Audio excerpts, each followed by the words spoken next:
আসসালামু আলাইকুম ভিউয়ার্স, চলুন আজকে বোরহানি রেসিপি শেয়ার করা যাক। বোরহানি কিন্তু অনেকেই বানাতে পারেন না, আবার অনেকেই আছেন আমার চেয়েও অনেক ভালো বানাতে পারেন।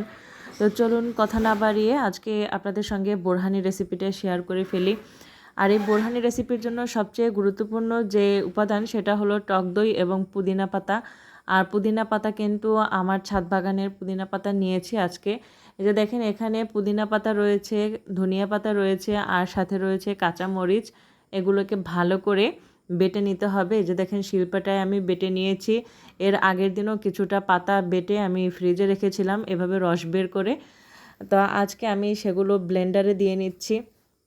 যে দেখেন, এখানে কিন্তু যে পুদিনা পাতা, কাঁচা মরিচ আর ধনিয়া পাতা পেস্ট আমি শিলপাটায় ভালো করে বেটে নিয়েছি। আর তারপর সেটাকে একটা ছাঁকুনি দিয়ে এভাবে একদম ছেঁকে শুধু রসটা বের করে নিচ্ছি। দেখেন, এটাকে কিন্তু আপনাদের অবশ্যই ছেঁকে নিতে হবে। যদি আপনারা এইভাবে ছেঁকে নেন তাহলে কিন্তু বোরহানিটা একদম পারফেক্ট হবে, একদম অনেক স্মুথ হবে। এই যে দেখেন, আপনাদেরকে দেখাচ্ছি কতটা এই যে দেখেন বের হয়েছে, মানে পাতা পাতা কতটা বের হয়েছে। যতই ভালোভাবে বাটা হোক বা ব্লেন্ডার করা হোক না কেন, এভাবে কিন্তু ছাঁকুনি দিয়ে ছেঁকে নিলে একদম পিওর রসটা পাওয়া যায়। তো গতকালকে আমি যেই পুদিনা পাতার পেস্টটা করেছিলাম এভাবে, সেটাও এখানে দিয়ে দিচ্ছি। কারণ আমি এখানে 1 লিটার টক দইয়ের বোরহানি বানাচ্ছি। তো এখন এখানে আমি সব কিছু দিয়ে দিচ্ছি। তারপর এখানে আমি এই যে দেখেন টক দই দিয়ে দিচ্ছি। এখানে টক দই পুরোটা দিয়ে দেব। আর তারপর আপনাদের সঙ্গে শেয়ার করছি আরও বাকি কী কী উপাদান আমি ব্যবহার করব। এখানে কিন্তু আপনাদের বিট লবণ লাগবে, তারপরে এমনিতে যে খাবার লবণ সেটা লাগবে, তারপরে এখানে গোলমরিচের গুঁড়া লাগবে, ভাজা জিরা ধনিয়ার গুঁড়া লাগবে। মোট কথা সব মশলাপাতিই কিন্তু আমি আগে থেকে রেডি করে রেখেছি। আর এখন আপনাদের সঙ্গে জাস্ট কিভাবে বোরহানিটা বানাই সেটা শেয়ার করছি। তো ভিডিওটি যদি ভালো লাগে তাহলে কিন্তু অবশ্যই একটা লাইক দিয়ে দিবেন। পারলে আমার ভিডিওটি বেশি বেশি করে শেয়ার করে দিবেন, যাতে অন্যরাও বোরহানি রেসিপিটা শিখতে পারে। তো এখানে আমি পরিমাণ মতো চিনি দিয়ে দিচ্ছি। আর চিনিটা আপনারা বুঝে দিবেন যে যতটা মিষ্টি খান। এখানে বোরহানিতে কিন্তু তেমন মিষ্টি ভালো লাগে না, হালকা একটু নোনতা নোনতা টাইপের বেশি ভালো লাগে। তো এখানে আমি লবণ দিয়ে দিচ্ছি, খাবার লবণ। আর এখানে দেখেন কিছুটা বিট লবণ দিয়ে দিচ্ছি যাতে খুব সুন্দর একটা টেস্ট আসে।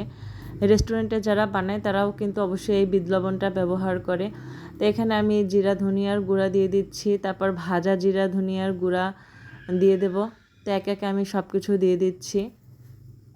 1/2 চামচ জিরা গুঁড়া, 1/2 চামচ ধনিয়ার গুঁড়া, আর তারপর এখানে ভাজা গরম মশলার গুঁড়া দিয়ে দিচ্ছি। আর এখানে এখন গোলমরিচের গুঁড়া দিয়ে দিতে হবে।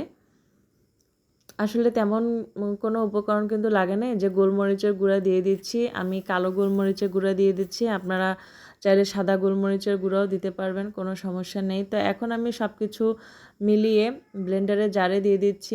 আর এখন আমি এটাকে বিট করে নিচ্ছি।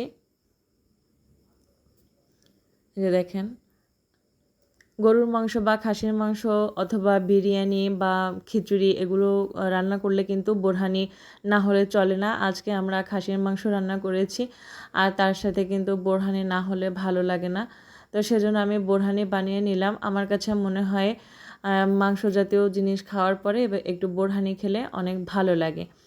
তো এখানে এই যে দেখেন, আমি আপনাদেরকে চামচ দিয়ে দেখাচ্ছি, এটা কিন্তু একদম পারফেক্ট হয়েছে আর কতটা স্মুথ হয়েছে আপনারা কিন্তু দেখেই বুঝতে পারছেন। আপনারা কিন্তু অবশ্যই চালনি দিয়ে বা ছাঁকুনি দিয়ে ভালো করে পাতার রসটা ছেঁকে নেবেন।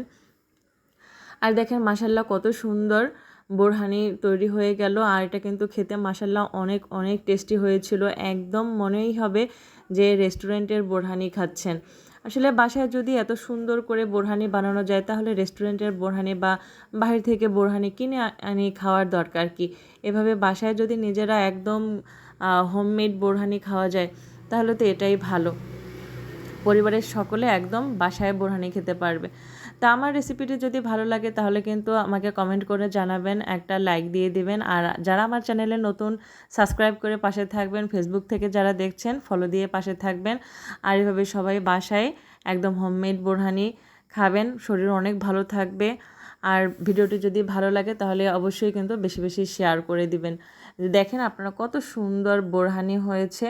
তা ভিডিওটি যদি আপনাদের ভালো লাগে তাহলে কমেন্ট করে জানাতে ভুলবেন না। তো এই যে আমার বোরহানি কিন্তু একদম পারফেক্টভাবে তৈরি করা হয়ে গেল। সবাই অনেক অনেক ভালো থাকবেন। আজকের মতো বিদায় নিচ্ছি। আর এই যে দেখেন বোরহানি, মানে দেখলেই জাস্ট খেতে ইচ্ছা করছে, জাস্ট ওয়াও। সবাই অনেক ভালো থাকবেন। আল্লাহ হাফেজ।